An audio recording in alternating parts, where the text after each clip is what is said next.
Interesting. So, one interesting story that comes to my mind. So, I was talking to a CHRO of an organization that they run.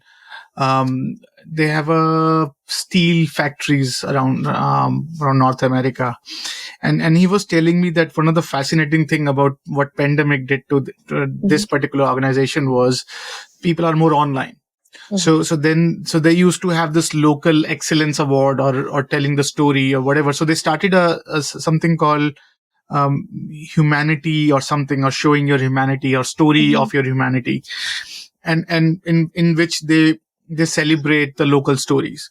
And one of the thing that I was stunned by hearing the story was that that concept became so viral that it actually because everyone has a story, right? Yeah. Everyone has a story, and then every corner, every facet, some people or the other are doing a good kindness act that spread the empathy in the entire organization, that this organization deliberately took part in promoting those stories. So I'm curious, when you talk to businesses, and I'm sure you must be hearing about these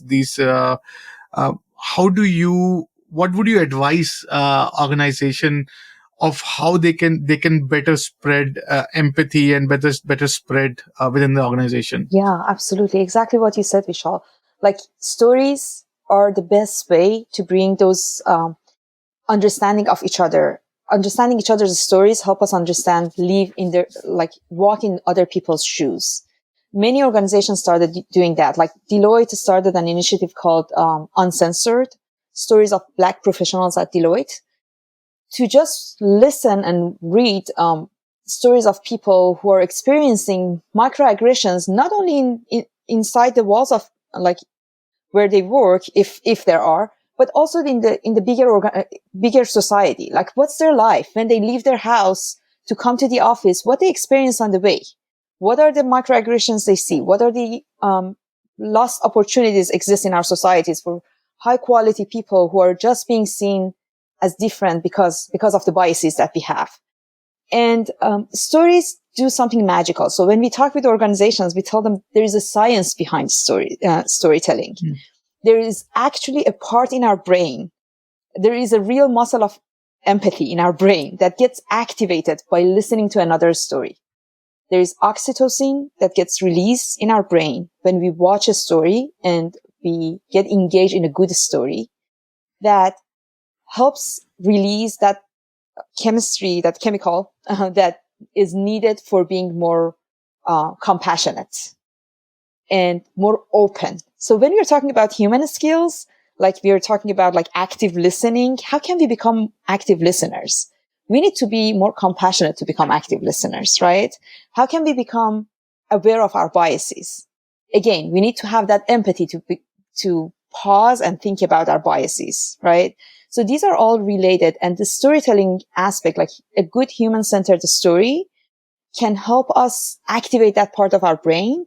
And one thing I was reading by Dr. Paul Zak, which is a famous author on Harvard Business Review about impact of storytelling on our brain, is that the beautiful thing about it is it's going to get repeated and repeated because you're going to tell that story to another person, right? And when you're telling that story, you get more oxytocin. And it's the best way of remembering that experience and that learning versus something that you see in a list or bullet list, or someone talks about some important aspects of inclusion and then you forget about it. Probably you don't even listen to it.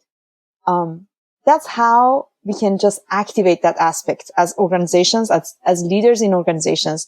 We need to pay attention to people's stories because it helps them pay attention to what matters most in the culture of the organization and better understanding each other and giving space to each other to have a more inclusive culture. Interesting. So regarding the money spent on creating a diverse organization, so I think it's no surprise when you talk to organization leaders, almost everyone has a budget aside to the AI. So I think, thank God, that's not a problem now. Like, we know that. But when you talk about the outcome or the output from that budget, that's still is not hitting the needle where it should. So what do you think is the reason why businesses are still struggling to create a truly diverse, equity and inclusive workforce? Yeah, I think return on investment is important. It's a real thing at organizations, right? We spend this money and we're expecting that it moves the needle and we can see the result. And what is the result? In terms of having a more inclusive culture, the result goes to being more innovative, like innovation at the organization, and not losing high quality talent, so better retention rates. All of these are the results. So if we are not seeing these, that means that we are going after passive solutions. And passive solutions are not the answer. Passive trainings are not the answer. They just activate biases, unfortunately. And they don't help people empathize with the situation or better understand each other. So what we experienced and with our research, we found that with watching or listening other people's stories, and that's based on the data of 1,500 participant and research that we've done pre and post, the level of engagement with such conversations is 60% higher.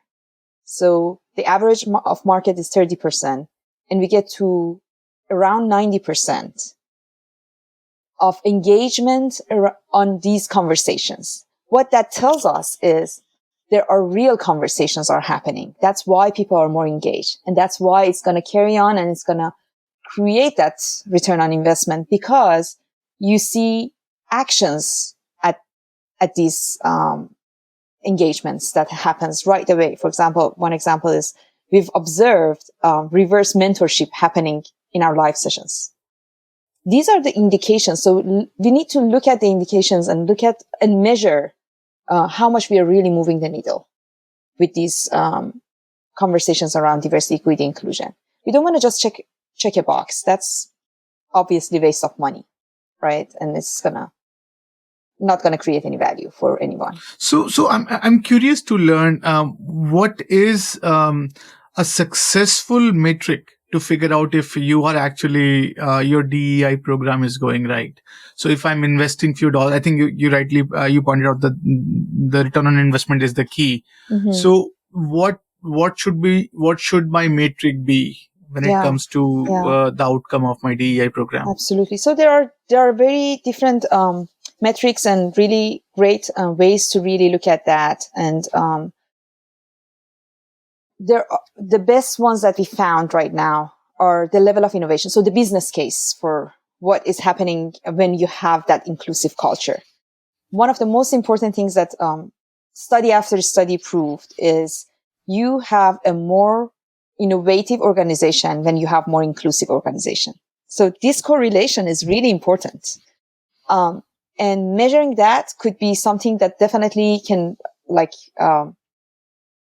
inform your decision about whether or not you're on right direction or not. Another thing is retention rates. Like people leave if they don't feel that belonging to that culture or organization. It's very obvious. Like if you're having people leave, people don't leave because of necessarily lower salary or the package that they get.